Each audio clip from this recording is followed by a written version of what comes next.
and welcome to another episode of That 60s Recording Podcast, a podcast that has conversations inspired by the golden era of recording. Hope you've all had a lovely week, and I hope you've all had a lovely Easter weekend. I don't know what the rest of the world does, but we get Friday and Monday off as bank holidays here, so I'm recording this off the back of 4 days of essentially just organising the garden. My wife was a primary school teacher, and she quit her job at the end of the school holiday, at the end of the last term. So this was the first school holiday she's had in 12 years where she hasn't had to plan anything, and therefore she planned the garden, and I had to do it all, which I'm not complaining about. It was fine, and I needed the exercise. Let's be honest. This beer belly is not going to go away by itself. So that's what happened. So my whole body aches. Okay, so I'm going to stop waffling about that. Right, this episode, I think you probably were expecting more of the Ted Fletcher lectures because there's quite a few more to get through.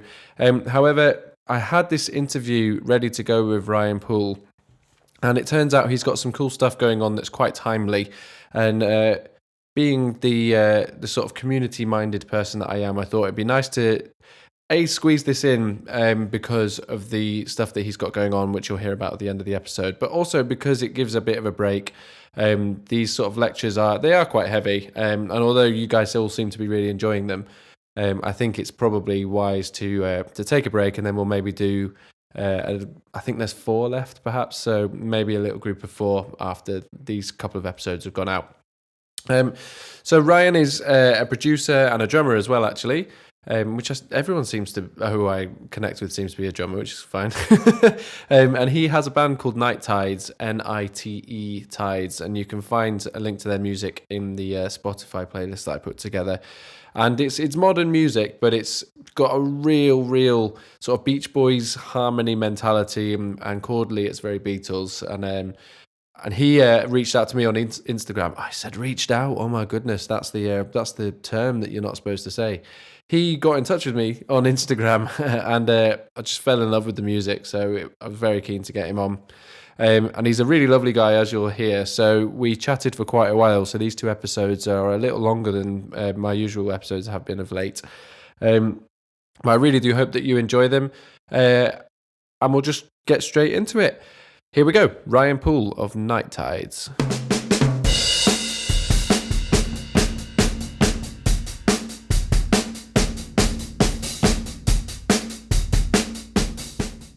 Yeah, well, my name's Ryan Poole, and my trade is I'm a producer and engineer. So I went to school for audio production and initially was planning on just being an engineer. And I moved to Nashville from Southern California back in 2012 and was pursuing the audio engineering route, kind of the standard way. And then I had a friend who kind of helped to call out in me to recognize that producing might actually be more my niche. Not that I didn't have engineering skills, but that, I wanted to have input on the creative side. And so I've been here almost 10 years and been producing and engineering both all of that time. And then in the last 2 years, I started a band called Nite Tides. Unfortunately, I spelled it Nite to be retro, which causes a lot of confusion. And that was a passion pandemic project that was initially just a way for me to be able to call all the shots and have all the ideas and not have to, I've infused quite a bit of Beach Boys and Beatles. Those are kind of my 2 primary favorite artists from the 60s. Yeah. And I've infused a lot of that into other people's records here and there. But a lot of times I feel like I have to do it on the sly and not tell them that that's where I'm pulling that influence from. But with my own project, I figured I could be just as Beach Boys and Beatlesy as I wanted to be. And so I started that and kind of did most of everything with it. Brought in a friend to do some guitars, but played and sang and wrote and all the rest, produced, engineered, mixed. And then it kind of has grown from there, and we've done more and more songs, and I've taken it more and more seriously, and now it's turned into a full band, and kind of it's shifting from a solo project to a band proper band. It's I mean, that's the kind of thing that the band is what brought us kind of together. I mean, I remember maybe you sent it to me or I came across it on my feed or something. But it's got that sort of real how would I describe it? I mean, I'm saying this, but your latest single's called "Live and Die in Misery," Yeah. and I was just about to say how sort of positive it all feels to me. Yeah. It's the happiest sounding song with the darkest title. Yeah. It's just got that. I mean, a lot of the production on it is fairly sort of current, I suppose, but it's definitely smacks of that kind of, lots of thick harmonies and the sort of the feel and I want to use the word groove, but I'm going to get told off by people who don't like that word. But I love the word groove. It's become a bit of an odd sort of loaded word, hasn't it? That word, anyway. But it's just got sort of a happy feel about it, which reminds me of kind of like you've mentioned the Beach Boys and some of the in terms of feel, some of the early Beatles records, and then in terms of some of the sounds you've got happening in some of your earlier singles, there's definitely a later Beatles influence going on in there. But I just really enjoyed that, and you could tell straight away they're just incredibly well-crafted songs. I'm interested in just diving straight into your sort of songwriting process, and we can sort of get a bit of background on kind of your other bits later on. But that's where my head's immediately going. Yeah, let's do it. So, I mean, how did sort of these come about, and what did you have a vision that's kind of been realized, or is it you with an acoustic guitar and then it sort of grew into this project, or how did it all kind of come about for you?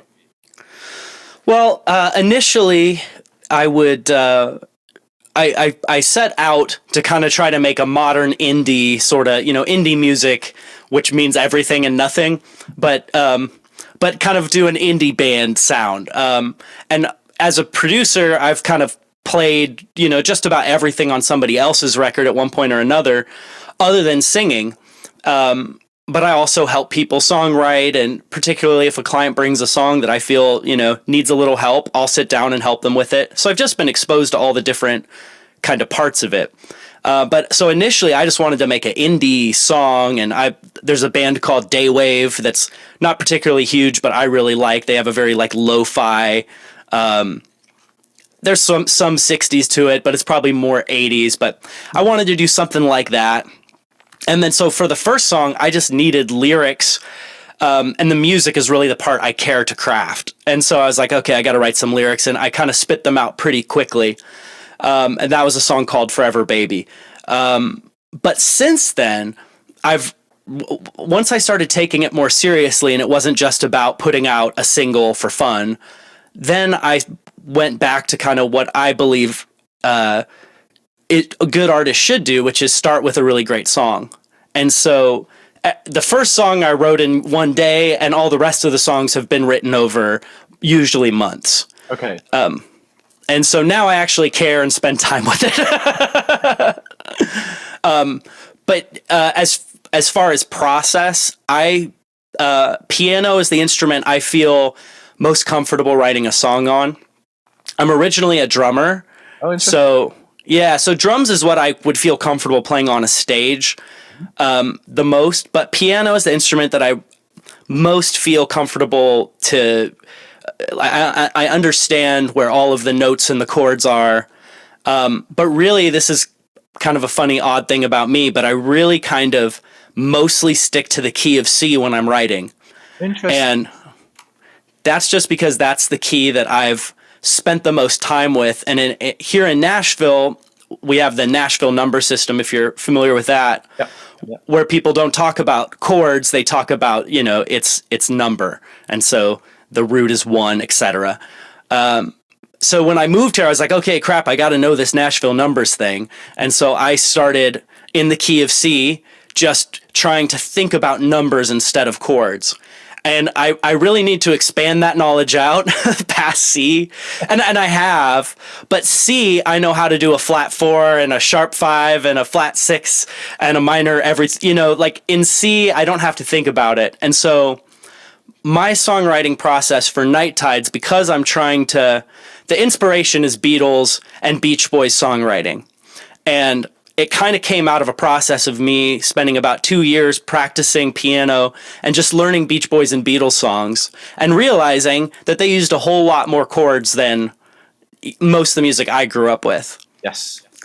And so my primary kind of the thing that's driven me, what gives me inspiration, is to try to use just about as many chords as I can use and bring in all these chords that I never had access to before. And that inspires me because it gives me new places to take melodies. And it's just a fun challenge to figure out, how do you put a key change in every single song, but how do you do it in a Brian Wilson way where nobody knows it's a key change? And that's kind of what has inspired me. So I sit down behind the piano and I just come up with as many cool chord progressions as I can and a melody. And the first big bulk of songwriting is just that. And then later for me, I sit down and figure out the words. Something that I find quite interesting. So I've got, I must talk about this project in every other podcast, so I'm sure the listeners are really bored of me hearing it. But I've got, this album that I'm currently, in fact, it just got sent off for mastering yesterday. I'm working on with a songwriter called Ryan, who wrote for the Dave Clark 5.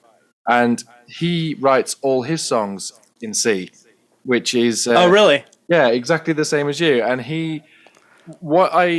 as you were kind of talking then, I was thinking, because it kind of sounds a bit restrictive. It almost feels like forgive me for saying it, but a bit of a childish way of doing it. Like, or sure, yeah, white notes on the piano. You just sort of I am a child at heart. kind of, it feels a bit simplistic. But actually, if you are using the same key all the time, and you, a lot, if you've got a guitar or a piano, a lot of the time people get inspiration from a certain sound that they're making, and where that might be on the fretboard or where that might be on the piano. Whereas if you're restricted to the key of C, then you've got to be creative in other ways, and you've got to find ways of being more creative and come from a slightly different angle. And it never crossed my mind when Ron told me that he writes in the key of C. I just thought, okay, well, that's the range of his voice, and it didn't even give it a second's thought. And as you were saying that, it did occur to me that, there's the whole sort of way that creativity blooms is when you have restrictions placed on yourself. And that's a pretty major restriction, whether you're aware of yourself doing it. Obviously, you're aware of playing in C all the time, but whether you're doing it to become creative or not. But I think it means that you must focus on the song a little more and make the melodies that little bit different, because you're in a familiar place on the piano all the time when you're writing. Right. And sometimes I switch the key out of C after it's been written. Yeah. But the real point for me is I think you can kind of trick yourself that you're doing a new creative thing by using different chords that you don't usually use. But at the end of the day, if the progression is still 1, 5, 4, it has the exact same feel. It's just a little higher or a little lower. Yes. And so for me, I think if you're smarter on the keys than me and you can think numerically, or however you do it in every single key really well, then, I'm sure Jacob Collier doesn't need this limitation I have. But for me, this limitation allows me to only think about the way that chords move into one another. So 1, 5, 4 is a certain feel, that's Baba O'Reilly. 6, 5, 4 is going to give you a certain feel. All of these different progressions do different things, but when you're only in C, I'm not tricking myself like, wow, I got in a B flat. I don't usually use B flat. Do you know what I'm saying? Yeah. Had you written an awful lot before you kind of wrote this? You mentioned you're doing production and drumming, and obviously, like I'm a drummer and do bits of production. And I used to write songs once in a while, but it's not something that thrills me much. And this feels as though you might come from a similar place where you perhaps didn't write so much, and suddenly you found this rich vein of creativity. I wrote as a kid, and then again as a teenager. I guess I go through almost like a phase that comes every 4 or 5 years, I wrote in college here and there, but I never really did anything with my songs. And so for the past 10 years, for me, songwriting has been a tool that I use to help others make their songs better, you know? And I think by me having a knowledge of songwriting as a producer, when I can tell the song needs help, then that helps me to help them make their song better. But my writing didn't have an outlet, so it wasn't something I focused on. Yes. Yeah. And then it's only now that I've created an outlet, and now all of a sudden that's opened up the need to write. You know what I'm saying? Yeah. Yeah. Was it a sort of a big leap to put your music out there and put your name? I mean, I know it's a band name, but it's still putting your name to something. Whereas when you're on a production side of things, there's almost something you're slightly detached from the writing itself. Yeah, there is a bit of a buffer. Yes. I think it did take a lot at first. The biggest thing that I've been a part of a lot of releases as a producer, so most of it I'm comfortable with. The voice was the main thing for me. I've never loved my own vocal tone. And so for the longest time, that's what held me back from doing my own thing. And then I just had this moment of realization, like, you know, I make really bad singers sound better. And in kind of indie music, it's not really about having a phenomenal voice. It's kind of more about having a vibe. Yes. And I can use cool effects to make. So if you listen to the very first song I released, it's very effect driven, and the vocals are deeply back in the mix because it wasn't something I was confident about. But I figured I would just make it cool. And then after releasing that song, I think I gained a lot of confidence because nobody said, like, what the hell are you doing singing? You know, like, you fool. So, and people shared the song and generally responded positively. So then each song, kind of the vocals have come more up front as I've been a little more comfortable. Like, wow, maybe I'm allowed to sing too. Of course. Yeah. Talk to me about how you built the tracks. Obviously, you mentioned it's a bit of a lockdown project. So I'm assuming that a lot of it was you playing. How did you sort of realize them from the piano into sort of full production form? So now the band has shifted, and we actually have a band where we have members playing each instrument, and so now we're recording with the guys in the band. But the earlier songs and where it started, you know, I work on the song until I've got a good thing going with, I like it, just on the piano, which to me is, if a song can just work on a piano or acoustic guitar, then it's a good song. Now we can do whatever we want with it production wise. It could be any genre. You could do whatever you want if it's a good song. So, I switched to the drums because that's, you know, my native instrument. And so I go ahead and lay down a scratch piano track in Pro Tools, to a click. And then I go to the drum kit, and yeah, spend 4 or 5 hours playing parts until I'm happy with them. I don't think I do much on drums of note other than, I sing while I play. I sing the song while I play, which I think helps to kind of, you know, make hits happen with vocal cues and all that. I know I kind of got that idea from Travis Barker, who was kind of my hero growing up. Yeah. I didn't know him, but just I heard him say that in an interview. Yeah. But yeah, and so I mic'd the drums myself. Usually when I'm with a client, I'm actually spending a lot of time kind of getting a drum sound in advance and compressing everything on the way in and all of that. When I'm doing it, because I can't be here to hear my own levels, I use very light compression and then compress a little bit more later. Yeah. And so, one of the fun thing, I'll continue from here, but if you want to know about drum miking, like, I think that's the funnest topic, and I'm happy to come back or just go there now. Go wherever your mind's taking you. That's fine by me. Yeah. Yeah. I'll come back to drum miking. It's just so I can get the thought out of the process. Go for it.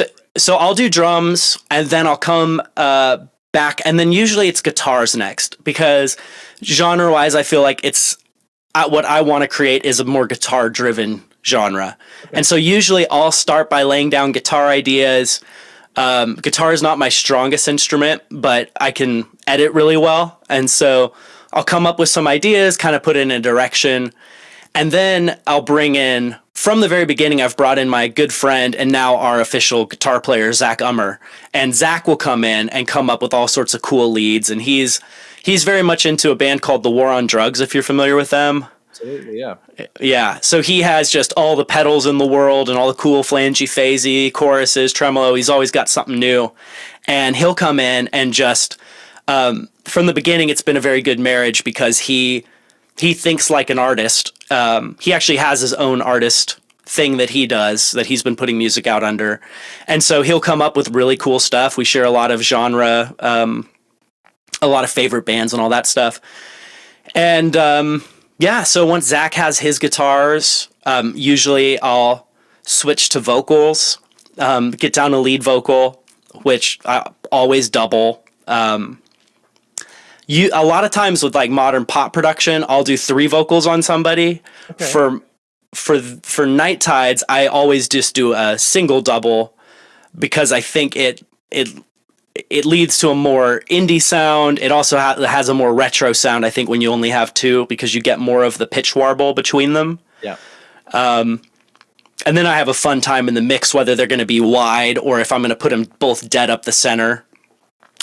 And then it's harmonies, and harmony-wise, a lot of the songwriting, I feel like I think about the Beatles, and then when I come to harmonies, I think like the Beach Boys. Yes.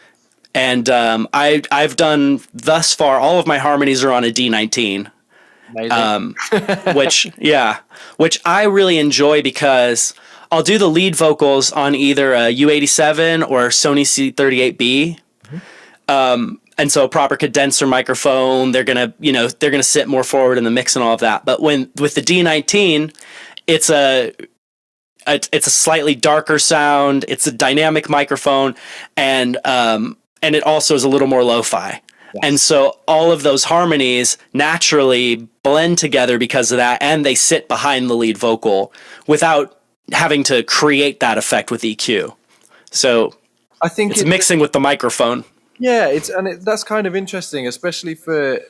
I mean, we kind of spoke a bit before about who the listeners are, and there's obviously a lot of engineers listening to this who will think about microphone choices in that way, but there'll be a lot of kind of, I suppose, amateur producers who are doing it who might not think about it that way, and a D19 is a really interesting microphone to start thinking about exactly what you're talking about with. If you have a large diaphragm condenser at home. For doing your lead vocals, and then you compare that to something like a D19, which is essentially 57, 60s 57. Yeah. Obviously, it's got a little more character than a 57, but you can absolutely hear the difference in those 2 mics, and you can see why the D19 makes the perfect BVs mic. It's never even crossed my mind to use them as BVs because I don't just think that way. It's all the way over there. You can see it on my kit, so I'd have to. Make a conscious decision to go over there and fetch it. Whereas when I'm doing things like that, I just grab whatever's nearest, and that's just how my mind works. But now you've described it, you can picture exactly that sound. The way that a D19 sounds lends itself to BVs completely. It's almost got a high pass going on straight away without you needing to do that, and it feels it's just got that kind of slightly slimmer. Back in the mix kind of feel, as opposed to a large diaphragm condenser, which, as you say, is going to be right up front like a lead should be. Yeah, absolutely.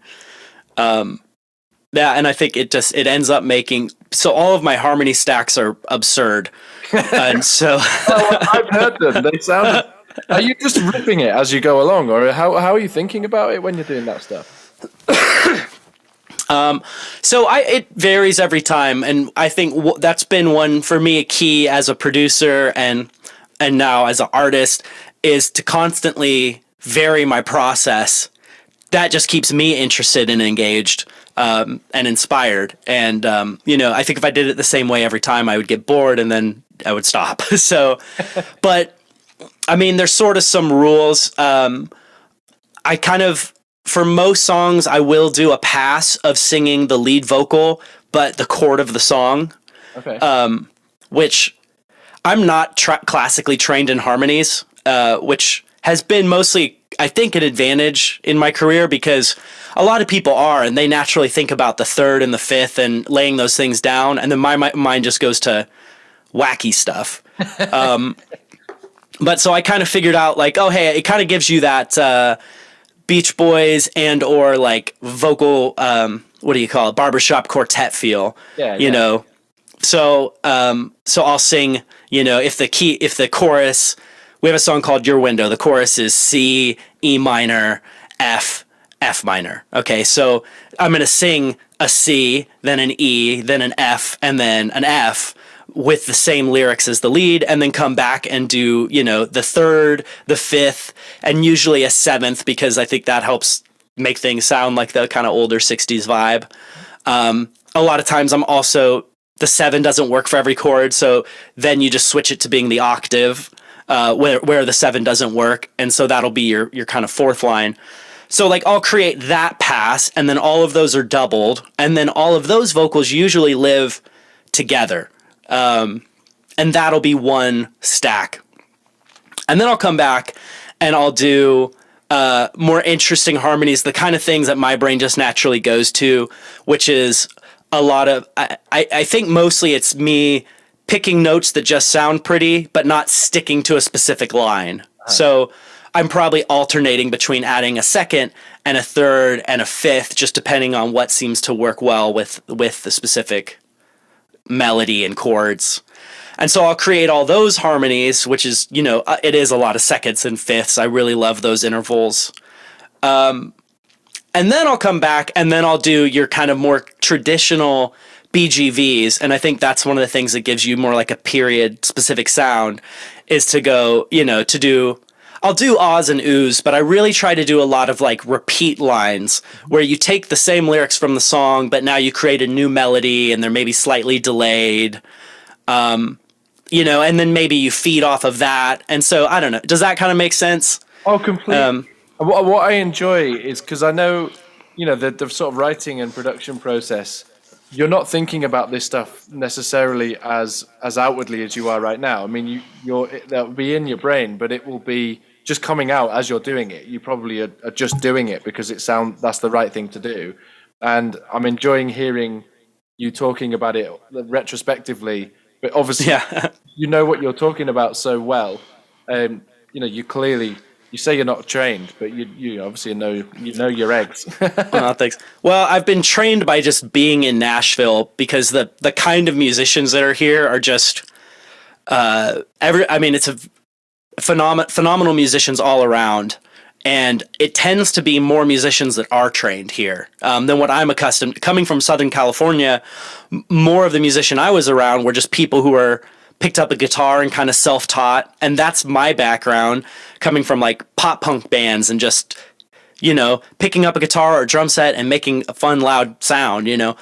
But coming to Nashville, people here are so trained that a lot of them have gone to Berklee School of Music, or they've gone to Belmont, or we have a friend who went to Juilliard and have that training. And so for the last 10 years, I've just been listening to what they say and then asking them questions and picking up some of that stuff as I go. But I'm not naturally that kind of thinker, but I luckily have been able to be around some people who are, to kind of access some of their thoughts. I think that's really important, and I not to always. My default's back to the Beatles all the time. But, hey, me too. Yeah, that's Paul McCartney's very similar in terms of his background. Not for 1 second does he not know what he's doing on the guitar. He absolutely, or on the piano, he absolutely does. He's an incredibly knowledgeable musician, and perhaps in the early days they will have just been feeling around a little more, and as it progressed, I'm talking feeling around musically on the piano and sort of finding the sounds that they're familiar with. But you watch interviews with Paul talking now, and the way he discusses music, that he absolutely knows what he's doing, but he's not classically trained in the sense that he went to any kind of college or anything. And I did. I went and I studied jazz, and sometimes it's taken me a lot of years to come to this sort of around to the fact that I think that was okay. I basically spent 10 years trying to forget what I learned at jazz school and play simple. And, kind of at a happy point with it. But sometimes I think training can be to a detriment as opposed to a positive thing. And sort of learning on the job, like knowledge is a good thing. So Right. the way you're coming from it is where what I think is sort of the perfect marriage. So you know what you're talking about, but you've learnt it in an experience-driven way as opposed to a classroom way. And I think that's the point I'm making. So I think it's really interesting listening to you talking about it, given your experience. Thank you. Yeah, we've got one of the guitar players in our band is his name's Nathan, and he went the traditional route and he got a degree at San Diego State in music, and then he went to Belmont and got his master's in composition. And then he graduated and went straight back into school to go to computer programming. And so you could tell he's just a total nerd. But he's just really a genius when it comes to understanding music. And he's somebody that I've been working with for years now as a friend, and then also I've hired him to play on certain projects I've done, and then now he's in the band. And I think that the best marriages is when you have people like that who can access that knowledge, and then also people who are, maybe not as trained, who can make some fun mistakes. And so he listened, the funnest thing, I don't know if I'm throwing him under the bus right now, but in all the early Nite Tides songs, when I would show him, he would be picky about my chords. And I'm just like, yeah, I just wrote a freaking chorus that went to a bridge to another chorus, and over that span of whatever, let's say 20 bars, we raised one key and did it through the most weird chords. And so I'm stoked on myself because I'm like, this is Brian Wilson. And then he listens to it and he understands the deeper theory and he knows exactly what I'm doing in a deep way. And he's like, this is weird and you're just doing chords for the sake of doing chords right now, and that you shouldn't be doing that. But to his credit, he would come around in the end because kind of all of my chord progressions are very overthought and overdone. But then I come from a pop music background. So when I go to add guitar and other instruments around it, everything I'm doing is a lot more simple and just pop oriented. And so all of the weird progressions end up getting kind of smoothed out. And then you don't notice them so much. And so anyway, he's kind of in the beginning been cynical about the progression choices, and then in the end he's like, okay, you know what, you did make it work. But anyway, not to just throw him under the bus, he's a huge asset to have in the band. And no, of course, I completely understand what you're saying, and I think that's where it's a careful line to tread. I work with a huge amount of artists on drums, and I have to. I'm saying it like it happens often, but once in a while a song will come along where it's not quite working for whatever reason, and I have to make the decision whether it's my place to say something or whether I just keep stum and that's do my job and that's that. And I think that having a little too much knowledge is occasionally a bad thing, because your mind instinctively goes, well, that's incorrect. I can't do that chord to that chord. That's not right. Before you've even made that chord, your subconscious has told you that you're not allowed. And that's where forgetting those things and allowing yourself to have that bit of freedom is a good thing. If it sounds right, it's right, kind of thing, as opposed to having any restrictions placed upon what you're doing based on preconceived ideas of something. Right. I was working with an artist yesterday, the duo called the Robertson, and Jeremy, who's one half of the duo, really great guitar player, just super, super good and very in touch with the brain finger component and knows exactly what he's doing. And he was writing a part, and my brain instantly kind of filled in. I don't even remember the melody, but he played 3 notes and my brain went, this is the rest of that melody and this is how it transitions to the next section. Mm-hmm. And so I, sat down and it took a second for me to kind of communicate that in a way that he understood. And then after he got it and played it, he's like, I really enjoy working with you because he's like, I'm in touch with all of what's happening with the chords underneath. And he's like, you're not. And you just kind of instantly, he's like, what you're hearing musically is different than what I would hear because I'm kind of locked in a box. But on the other hand, not to overly praise my side of it, like I like what I bring to music, but I need to work with somebody like that who can access all those things. I couldn't play what he plays, first of all, and I would have never done the thing he did that first inspired me. And so I really look at it as a producer, like they play what they play.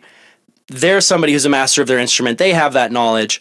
And then I'm able to come and go and hear some things maybe they wouldn't hear, and then go, what about this melody or this idea? And then hopefully enhance and bring something new to what they do. But it takes somebody who's really smart at what they do, and then somebody who's a little dumb like me to come around and go, it could sound like this. But it's the perfect thing, and that's where all of those, the best ideas come from those exact situations, and that's why collaboration is really important. And I just think it's an interesting observation that I'd not really thought about an awful lot until you kind of. Until I thought about it as you were speaking then. Yeah. It's George Martin and the Beatles. Exactly. I mean, it completely is. It is that. And I think, on a slightly less, like not as deep as George Martin's knowledge was Lennon and McCartney. I think you'd call McCartney the trained one and Lennon the untrained one. That's quite a funny way of describing John Lennon, actually. But anyway, something I was kind of interested in while you were talking was the whole sort of being a producer and songwriting thing. And I kind of like that idea because I think that it's this isn't a negative thing necessarily, but a lot of artists tend to get quite attached to their songs. And I get the impression that you're not as attached to your songs because, well, for whatever reason, when you were sort of saying, I write on the piano, the song becomes a song, and then it can be whatever it's going to be after that. And that's how I like that. That personally, I think that's a really positive thing. And, you listen to a lot of the sort of Beatles demos that they put together, and their songs were often all over the place. They would have versions that sound completely different from other versions because they're just trying loads of things out. And, we've all been in those writing situations where they feel a bit sticky and heavy with, if you've been in bands in the past and, someone's like, something's not quite right. And it can all get a bit heavy and not fun. And I like that idea of having a song and not being too attached to it and just letting it do its thing and going like, okay, cool, I'm going to make it into this thing. And then you make it into that thing and then you make it into another thing. And then you just let it be what it wants to be as opposed to having too much attachment to it. What's your thoughts on that? Well, I mean, I'm in complete agreement. With a lot of times I'm working with my clients to help develop that mentality in them. So that it can, I think a lot of times I'm trying to coach people like, hey, the very first thing you thought of might not be the best thing that could possibly ever be. And I think developing that kind of humility about it and being open-minded to like, hey, it's no dig on you that the first thing you thought of isn't the greatest thing on the whole planet. The first thing you thought of had some real merit, and the first thing you thought of is now going to inspire us. But maybe the second thing you think of or the third thing you think of might be even better. You might like it even more. But I think what happens with bands is they or even solo artists, they sit in a room and they play what comes to them to play, and they find out a guitar part and a bass part and a drum part and all these parts, and they find something that works. And then once it works, not a lot of change happens. And I think kind of view it as my job to kind of go, all right, what you've created is step one. It's version one of this song. It's a great version. We love it. And a lot of times I'll have people play version one, and we'll even maybe record version one in a very demo raw way. And then I'll say, okay, great. Version one exists. that can never be undone. We can never take it back. It exists. It's in the universe, and we can always come back to it. But why don't we spend a little bit of time seeing what else might exist and see if something else even better or more exciting to you is out there or in you? And then depending on the artist and how experimental they're willing to be, we'll do all sorts of things. So one of my favorite clients to work with is a band called Dawson Hollow. You should definitely look them up. They're a Missouri indie band, and I really love their music and really love them as people. And they are just the kind of people who are very welcoming to try out new ideas and have fun with it. And so with them, I kind of create different games because they're the kind of people who would get into that. And so I had a game. I didn't tell them the name up front, but the game was called Kill the Sacred Cows. And so before I told them that, I said, okay, let's lay out what are the sacred cows of this song? What are the things that you must have? Like that this is what you like about it. Right now, this is the good part. And I had them all list in depth their favorite part of the song and their favorite part on their instrument even. And then I said, okay, this game is called Kill the Sacred Cows. We have to play a version of this song where none of those sacred cows exist. So you loved that it was happy. Great. It has to be sad now. You know, you loved your bass line, change the bass line. And so we did that. And I will tell you, when you do a Kill the Sacred Cow version of the song, that new version sucks. It's terrible. You killed everything good about it. But it does get them to see it in a new light. And sometimes there's something new they do that they actually like, and then they bring that back into the other version. Mm-hmm. And so then we did the Sacred Cows Revive kind of version. And so like Revive, I don't know what I called it. It was a cleverer name at the time. And so now we did, okay, the song can only be the Sacred Cows. Anything that wasn't a sacred cow, that's what must change now. And we did that version, and that version was way too happy, and it was lame. And so I like to kind of push things and see, let's go too far this way and then too far another way. And then we said, okay, let's play a new game where we're going to try the song in new genres. So somebody suggest a genre of music, and one of the guys in the band suggested ragtime. Nice. And it helps that they're phenomenal musicians and can use their brain to think, what does ragtime sound like, and then try to do that. And so they did a ragtime version of the song, which was stupid. But the cool part of it is they came up with this line that was like, da-da-da-da-da-da-da. And everybody loved that line.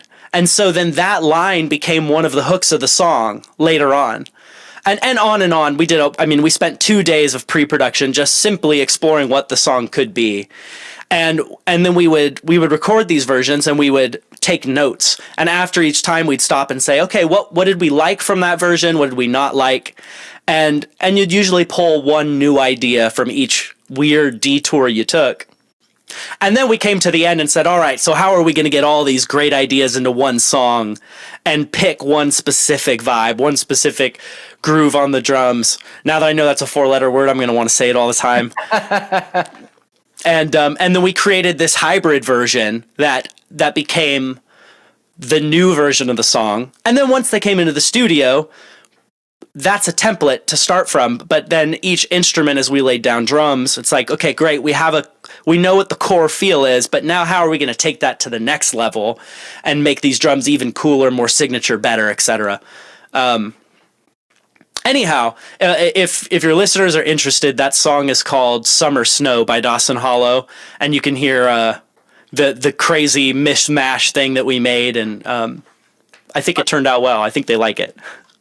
I love just like you said it before, it's the humility surrounding that. It's the idea that, no one is, you can imagine that situation, somebody going, oh no, mm-hmm. I don't want to do that. I can't bring myself to do that. And I love that sort of detachment from what's going on to go, look, no one's going to make you stick with this idea. We're just fun. We're just going to do it for fun. And it's sort of, obviously you're going to like the extreme of it so that, say you're pushing them 100% out of the comfort zone so that they bring 20% back, and that exactly. And it's that 20%. But I really enjoy that idea, and that's something that's, I think, it's a really special part of music production, that it's an important lesson for people to take away, is that it's often, as a sort of remote musician, that's one of the things that I have to battle with. A battle is such a strong word for it, really. But when I speak to people, I always have a phone conversation or a Zoom conversation with whoever I'm working with, because there's no other way of communicating effectively. You can't do it via email, I don't think. You can't get that mentality of, when I'm sat around my drums with all my percussion around me and I'm just trying loads of stuff out and I'm like, hey, here's what I came up with. It's kind of, I might have gone, if we think of the percentages again, I might have gone 50% further than I should have done. But that's where my mind was. And, it's kind of working for me. And I send it over and they go, if I haven't had that sort of conversation with them where I manage that expectation of, this is what's going to potentially be coming, depends how into it I get, then they might get the song back and go, oh, right, wow, okay. Whereas now that sort of thing's been overcome, they can approach it with the attitude that you're talking about and have a little bit more freedom around it and go, oh, okay, there's some kind of cool stuff in there. I actually don't like this and this and this, but that one thing that you did was really cool. And that experimentation is if we kind of link it back to the sort of pre-Pro Tools era of sort of recording, it's that there seemed to be a lot more of that, and then it kind of all got a bit restricted and a little bit more pulled in, and that's because you could have too many options in a sense, whereas pre-Pro Tools you just were stuck with what you had, and people had to be able to, there had to be a sort of forgiving mentality of, that happened on that take, but we're using that take now, so I've just got to live with it. And we can't go back and do it all again. And I enjoy that kind of freedom in the studio and humility. I like that word specifically as a way to just sort of describe an approach in the studio. Thanks. Yeah, and not every artist wants to go down that road. Not every artist is willing to go down that road. I don't even know that it's the best road and it's not the only road. Yeah, of course. But when you have somebody that's willing to go down that road, it's always fun, and I think very often creates some really fun results. And so, also think we haven't done any gear talk. Sure. Like to talk about your studio. Sure. Yeah, presumably this is where you're at now. It is. Yeah. Yeah, I can. I can basically see the door and some records and a guitar. Can you see the jukebox in the background? Is that what that is? Yeah. Yeah, that's very cool. Yeah, I have a bunch of 60s kind of artifacts in here. To my right, you can't see it, but I have a cigarette machine. Not presently working, but it looks cool. So my studio, I'm in Nashville. I'm in a neighborhood called Music Row, which is historically kind of where music was made in Nashville. It's since spread out. There's still music made here, but there's music made in all sorts of other places around town. My studio is kind of a hybrid in that it is a build out. I didn't build it out. It's been here since the 90s. But it's in the basement of a house. And so it's kind of like a home studio because it is in a basement, but it's also commercially zoned, and it's right in a neighborhood where like a commercial and residential meet. It's a weird mixed use neighborhood. And so anyway, in a lot of ways, my studio presents like a commercial studio, but it also has a pretty homey feel being right underneath a house and all. Yeah. One fun fact about it is that it used to be owned by Waylon Jennings, the country singer. Yeah, that's very cool. And so I don't really know the history of what he did here because that's a very hard thing to find out, as I've learned. But he did own it at one point in time, and then the people before me did a lot of different country music artists here, and some bigger country artists have walked through the door. But myself, I've been here for 4 years, and I mostly work with again, quote unquote, indie artists. So indie folk, indie Americana, indie rock, indie alternative, indie pop, just kind of anything that's sort of like slightly left of center. And so, that's a bit of backdrop on the studio. I have one main tracking space, and it's like a 25-foot by 10-foot room. So it's long and sort of shallow. I've got a drum kit in there. It's a Ludwig. I don't know the model off the top of my head because it's actually a friend's who has stored it here. But I track that thing all the time. I've got piano, an organ, a Wurlitzer 140B. I used to have a Rhodes, but I sold it to buy a Rickenbacker recently. Amazing. Yeah. I just got a Magnatone guitar amp, the stereo panoramic, which are super, super cool. Yeah. And other than that, I've got for all of my tracking, I use an Altec 1220 desk. It's 10 mic pre's, and then I feed that into a Universal Audio Apollo.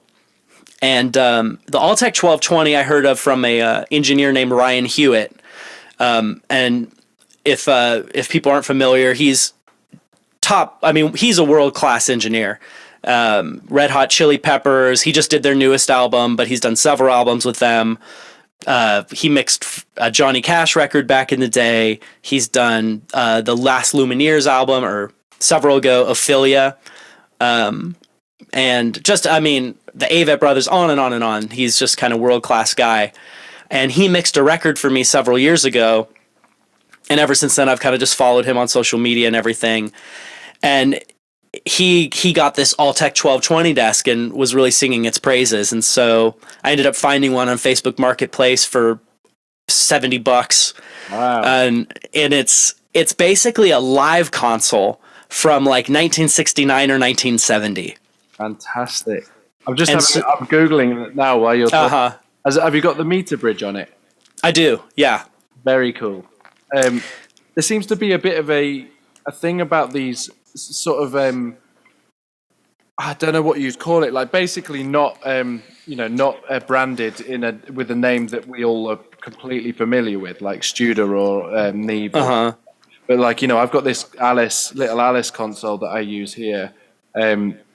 And Alice was a British company, but it's the same. It's this was made for the broadcast market and for regional theatres in the West End in London.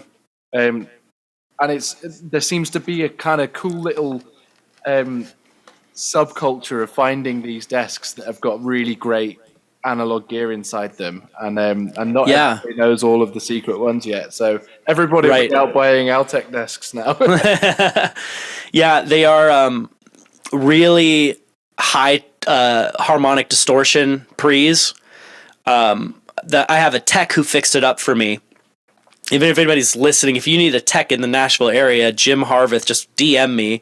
Jim is a actual genius, and his fame is growing throughout the area. But he fixed up this console for me, and he said, you don't want to see the specs I made for it. Like, he's like, it sounds cool and you like it, so don't look at what it does. Amazing. I love it. On the when people are listening to this, so we've just finished a whole series of lectures that I've been I listened. Oh, have you been listening to them? They're great. I wanted to say, you should go into audiobooks, man. I've heard a lot of people. I've listened to a lot of audiobooks, and I've heard a lot of them that had a less interesting voice. Like, you should just read audiobooks and make your money that way, or just add. Not that you shouldn't do what you're doing now, but add that to the resume for sure. It's pretty relaxing. I'll be honest. Yeah. But I love the fact that sort of Ted talks about. I just read one yesterday, which will be coming out. What date is it today? It'll be coming out tomorrow, Tuesday 12th. And in that episode, he talks about exactly kind of what you've just described. That a lot of modern sort of audio units are too focused on being perfect, essentially. As long as actually having harmonic distortion is a really positive thing, and but specs don't make it look that way. It's all about scrolling through the internet and seeing the highest spec unit, but actually the highest spec unit doesn't often equate to the nicest sounding unit. And Right. that's kind of exactly what your tech has just said. The non-lecture version of that exact thing. Like, don't look at the specs. If it sounds great, it's great. Yeah. Is it? I mean, I suppose it's a little rough and ready sounding, but in a positive way. Like it's kind of a bit gnarly sounding, which is kind of what my desk sounds like. And I imagine they're quite similar in terms of. Well, if anybody listens to a Dawson Hollow or a Nite Tides song, you'll hear what does it sound like when you record every single input through this Altec 1220, and it does make things a little more lo-fi in the end. I think in a perfect world, you wouldn't use this desk for everything as I do. Mm-hmm. I think you would. It would be great if I had a Neve here also, and I could. The Altec is it has a lot of distortion. It doesn't have a ton of low end, and one thing I've loved about it is I find myself reducing less low mids in the mix because it doesn't do a lot of that. So that's kind of nice. But if you could, you would want more pre's than just an Altec, and you would have the Altec for when you want that flavor. But for the past 2.5 years, everything I've made has been through this flavor. And again, I guess that speaks to limitations. I think presently I'm okay limiting myself to only this desk. And that's mostly just because I don't have the money to go buy an API and a Neve on the side. But so I have to work within its boundaries and its limitations, and it changed how all of my records sound since then. But for now, I like that. Yeah, I mean, so I'm going to say something here that has potential to make me sound like a bit of a knob. But I did a session at Abbey Road last week, and it was in called the Gatehouse Studio, which is like the fourth studio that they've got down there. It's a sort of smaller, slightly glorified production studio. Essentially, it's got a kit in it and a Rhodes and an nice upright piano and stuff. But it's got a 16-channel Neve desk with 8 1073s and 8 1084s, I think they were. Anyway, kit sounded lovely on it, but I've had the multi-tracks back and I've listened to the kit on it, and it does sound good. But part of me's thinking, it just sounds really good. And with it. And I spend all day, every day listening to the drum sound that I get here, and I'm so used to the quirks of the drum sound that I get here that I'm kind of like, yeah, that just sounds great. It just sounds clean and good, and just not as exciting as what I'm used to. And I think that's sort of testament to having a bit of gnarly stuff. I'm not saying that what I do is any better than the sound that they can achieve there, but it was just surprised me at how not exciting it sounded to me. Wow, yeah. And it did make me take. I sort of kind of went, oh, that was just a little underwhelming. But I suppose that's what they do. Their job there is to make stuff sound really clean and tidy, and not put any color in it unless asked. Extreme color I'm talking about. Obviously, needs color, but it was just curious. And I think that speaks to having sort of some of this older gear, and some of it it has quirks. I've got a few channels that don't have EQ working, and I've got there's some certain nuances of not this desk, but some of the other gear that I've got that you have to work around, and those kind of cool things are quite exciting to have around, and it does make for an exciting sound, and it makes it interesting to work with. Yeah. So where can people find out about you and Nite Tides and all the kind of stuff that you're up to? Yeah, so Nite Tides is Instagram is the main place where I put out information and content, and so that's at @Nite_Tides, and Nite is unfortunately spelled NITE from a marketing standpoint. I think it's cool, but its marketing is terrible. So NITETIDES, and then I'm at Ryan Poole Music. That's POOLE. And so, presently, and I should also say, Spotify is a great place to follow. That's obviously where we channel most of our music releases. I have a podcast playlist actually that's in the show notes, so I'll add a couple of your bits to the playlist so people can check it out there. Cool. Do the good ones. Yeah, I will. They're all great. I'll do the ones that are at the top, the most listened to ones. Just don't do the bad ones, No, so yeah, and then right now we are present. Nite Tides is presently in a competition here in Nashville. Our big local independent radio station, so the radio station that'll play things that aren't Clear Channel approved. Do you have Clear Channel in England? No. So, well, you have BBC, right, like 1, 2, 3, and etc. Yeah, very different system of radio.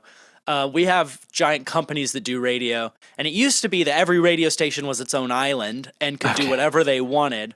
But then a company called Clear Channel bought all of them. And so Clear Channel applied business metrics to the radio and figured out what it is that will be the most successful station. And as you might guess, the most successful station is not the most creative station, and also doesn't allow much opportunities for artists to break through. Shocker. Yeah. It's a phenomenal documentary people should watch called Before the Music Dies, and it's all about this phenomenon and how it can make it hard for creative acts to break through when you're focus testing everything and looking, because often what people think they want on first glance is something very familiar, but it takes more effort to introduce people to something new. Anyway, that was a big tangent, but our local radio station that isn't beholden to Clear Channel is, the Monsanto of radio stations, is Lightning 100, and they have a competition going right now called Music City Mayhem, and they pit 32 bands against each other, all of them very talented because it's Nashville and the level of talent here is really good. But we're in that competition. We've just made it through round 1. Round 2 is this week. I think when this podcast comes out, God willing, we'll be in round 3. And so people, if you follow us on Instagram, you'll see when to vote, but would love it if your audience, if you're interested, if you could vote for us. The links will be on Instagram. It's lightning100.com/Music City Mayhem, but there's only a specific voting window of 1 day. So when we do round 3, you have from 6 a.m. to midnight Central Standard Time to vote.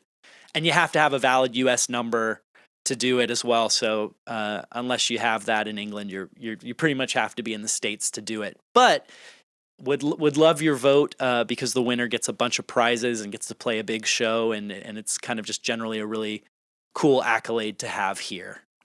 It's all I can do then, just to will people to do it, seeing as I'm here in the UK.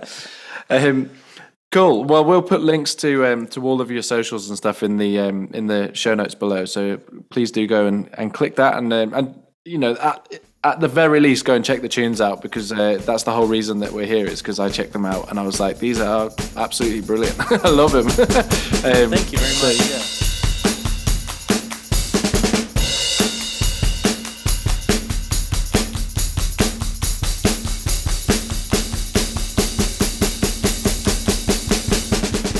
So there we have it, episode 1 of my conversation with Ryan Poole. Really hope you enjoyed that. The next episode, we start talking all about drums, which is my favourite subject. So I hope that you'll enjoy that one. Even though I know that not all of you are drummers, I think people seem to enjoy listening to drummers talk about drums and recording drums. So yeah, I think you'll enjoy that one. Please do go out and check out Nite Tides. I implored you a little bit during the episode, and I'm imploring you again now. They really are fantastic, and anything we can do as part of this community to help each other in sort of the way that the music industry is for artists these days, I think it's really important that we do try and help each other. So please do go and do that. That just leaves me to say, if you've enjoyed this episode, please rate it on iTunes or however you can rate the podcasts through the medium that you listen to them, and feel free to share with friends. You can visit my website, allyouneedisdrums.com, where you can subscribe to my mailing list, find out about all of the isolated drums and drum sessions that I do. You can also find me on Instagram at allyouneedisdrums. You can contact me through my website or Joe at allyouneedisdrums.com if you've got any feedback or suggestions or anything that you want to speak to me about. I am just a person at the end of an email address, and I will get back to you. And yes, I'd like to say a huge thank you to Joe Kane for the intro and outro music, to Adam Mallet for the artwork that he supplies, and to Rory Hancock for editing and uploading and making this podcast happen.